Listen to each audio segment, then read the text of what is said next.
कुछ और स्टॉक्स देख लेते हैं जहां पर खबरें हैं। एक तो देखिए बिल्ट, इस काउंटर पर 15% का मूव है। साथ ही रेडिंगटन के काउंटर पर अच्छा मूव देखने को मिला है। KRBL, इस काउंटर पर जो आईटी विभाग के छापों की खबर थी, उसके बाद कंपनी ने क्लैरिफिकेशन दिया है और जो क्लैरिफिकेशन है उसके बाद भी काउंटर में खैर रिकवरी तो अब बहुत ज़्यादा देखने को नहीं मिली है, लेकिन हाँ, कंपनी ने माना है कि 30 मार्च और 1 अप्रैल के बीच इनके जो दस्तावेज हैं प्रमोटर से जुड़े, उसकी आईटी विभाग की तरफ से जांच हुई है। तो ये काउंटर अभी भी करीब 4% नीचे इस समय ट्रेड करते हुए 208 के आसपास। लेकिन ये जो कुछ हैवी मूवर्स हैं, इस पर गौरव आपकी सलाह क्या होगी? चाहे वो रेमंड्स हो या फिर आज हमने आइडिया पर भी ठीक ठाक मूव देखा है, इन सब स्टॉक्स पर आप क्या सलाह दे रहे हैं इस समय? देखिए, आइडिया ने काफी अच्छे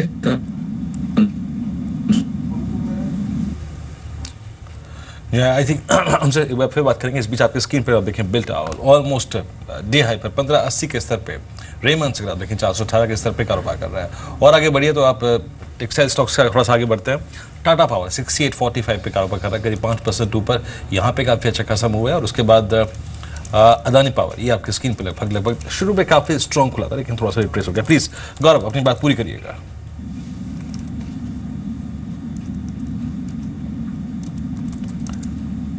गौरव, जैसे मैं कह रहा था कि एक आइडिया में पॉसिबिलिटी है कि 118 से 120 तक के लेवल्स काफी अच्छे वॉल्यूम के साथ बढ़ा है, रेंज के बाहर आ रहा है। हेलो जी बोलिए, बात पूरी करिए अपने। हेलो जी, चलिए, आई थिंक मैं विषय को चेंज करता हूँ थोड़ा सा, उनसे संपर्क ठीक से हो जाएगा तो दोबारा उनके पास जाएंगे आशु। लेकिन इस बीच में अगर आप देखें पिछले कुछ सेशंस में, और इनफैक्ट जो हालात है, मैं टेम्परेचर की बात कर रहा हूँ दिल्ली NCR में और मध्य भारत में जो इस वक्त टेम्परेचर है, उसके बाद शायद consumer durable space, white goods, AC, coolers, ये बनाने वाली कंपनियां हैं, इनके लिए वाकई अगर आप देखें शायद ये Q1 Q2 बहुत अच्छा होने जा रहा है। आशु, आपका इनफैक्ट फेवरेट स्टॉक कौन सा है इस पूरे एंटायर स्पेस में? आई थिंक डेफिनेटली आप बिल्कुल ठीक बोल रहे हैं कि ये डेफिनेटली फेवरेबल रहेगा और इसमें मुझे लगता है कि सभी स्टॉक्स में बेनिफिट रहेगा। कोई ऐसा नहीं है कि कोई एक पर्टिकुलर स्टॉक को अलग से बेनिफिट रहेगा, बट ये ओवरऑल जो थीम है, जिस तरह से ये स्टार्ट हुआ और जनरल परसेप्शन बन रही है और हम देख भी रहे हैं, फील भी कर रहे हैं, रियलाइज भी कर रहे हैं, उसके चलते लगता है मुझे कंज्यूमर ड्यूरेबल्स के लिए पहले दोनों क्वार्टर बहुत अच्छे रहेंगे। और मुझे लगता है कि इंटायर स्पेस में ये एक आप देखेंगे कि बेनिफिशियल इफेक्ट आएगा and you will see that visible effect on the stock prices also. बिल्कुल। इस बीच आज आप देखिए, एक तो जो फुटवेयर से रिलेटेड स्टॉक्स हैं सभी पर जिस तरह का मूव देखने को मिला है, पूरे NSE पर इस समय सबसे ज़्यादा वॉल्यूम्स के साथ कैश में अगर कोई काउंटर्स चल रहे हैं तो इसमें से एक है रिलैक्सो फुटवेयर। ये काउंटर करीब 20% के अपर फ्रीज पर है, लेकिन काफ़ी अच्छे वॉल्यूम्स के साथ, और इसमें ब्लॉक डील का भी ट्रिगर था, वो आप देख सकते हैं, तब से अपर फ्रीज पर। इसके अलावा बाकी काउंटर्स आप देखिए जहाँ पर आज अच्छा मूव देखने को मिला, सारे ही जो फुटवेयर वाले स्टॉक्स हैं इन सभी पर काफ़ी अच्छा मूव। और इनफैक्ट ये लेदर से जुड़े कारोबार में है, लेकिन साथ साथ फुटवेयर के सारे ही आप देख सकते हैं। बाटा 4% ऊपर है, सुपर हाउस करीब 14% ऊपर है, लिबर्टी, मिर्जा इंटरनेशनल ये करीब 8% ऊपर। आशु, इनमें से किसी स्टॉक पर आप दाव लगाना चाहेंगे क्या?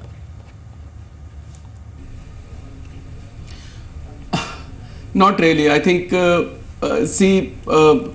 बाटा जरूर एक बायर डिप्स था, बट उसके अलावा मुझे नहीं लगता कि 1 या 2 दिन की मूवमेंट में कोई बहुत ज्यादा, हम इससे ये अंदाजा जरूर लगा सकते हैं कि जो सेक्टर के कुछ सेक्टर्स के कुछ मिड कैप स्टॉक्स ऐसे हैं जिनमें कैचिंग अप गेम जरूर चल रही है। अगर आप उसको पहले पकड़ लेते हैं या आइडेंटिफाई कर लेते हैं, जैसे पिछले टाइम पे टायर स्टॉक्स के साथ हुआ या ऑटो एंसिलरी के साथ स्टार्ट हुआ, तो अगर उनको पहले आइडेंटिफाई करके आप पकड़ लेते हैं, लेकिन जब ये मोमेंटम आ जाता है, आई थिंक हमने पास्ट में भी देखा है कि इस मोमेंटम के आने के बाद जब हम एंटर करते हैं मिड कैप केस के अंदर, तो उसके बाद हम आपसे और हमारे से एक दूसरे से पूछते ही रहते हैं कि स्टॉक का क्या करना है जब नीचे आ जाता है। तो so I think that is the discipline which is very important to exercise in this market, कि जब ये अप मूव्स आ जाए मिड कैप्स के अंदर तो शायद जरूर उसको थोड़ा सा डिसिप्लिन देखना चाहिए, डिप्स में ही लेना चाहिए। मिस्टर शिवशंकर, एग्जैक्टली अगर आप देखिए, अभी हमने कुछ देर पहले आशु से IT पे बात की थी, लार्ज कैप IT पे बात की थी, और बाकी अगर आप देखिए सेंटर ऑफ अट्रैक्शन बना भी हुआ है इस वक्त। तो इस बीच अगर आप देखें, मैं इन्फोसिस पे शायद एक बात कहने वाला हूँ यहाँ पे, कि इन्फोसिस ने आज 1241 रुपये 80 पैसे का जहाँ पर ये ट्रेड कर रहा है, ये इसका नया हाई है। लेकिन मैं अब IT को छोड़ के mister Shivshankar rest of the defensives की बात करूंगा, FMCG की बात करूंगा मैं, और मैं बात करूंगा थोड़ा सा फार्मा स्पेस की। इन दोनों सेक्टर्स पे आउटलुक क्या है आपका, और एग्जैक्टली यहाँ पर क्या चीज़ कर रहे हैं आप, क्या खरीद रहे हैं इस वक्त? देखो फर्स्ट इन्फोसिस आईटी स्पेस में हमारा टॉपिक है अभी भी, even now it continues as a topic. Then second FMCG space में, FMCG space is again a segment where consumption related story, and this is where I was earlier mentioning about rural growth has been slowing down. So I think 2 साल से हमने देखा है the urban growth and rural growth में rural that gap has been coming down.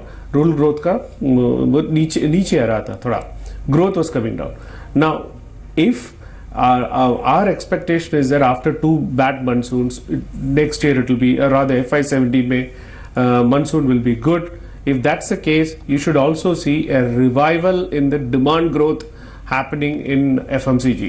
So FMCG valuation तो cheap नहीं है, valuation तो expensive है, बहुत महंगा है, and but the entire sector does not require any money for the kind of growth that they need to have, capex that they need to have. So it is self-financing by itself.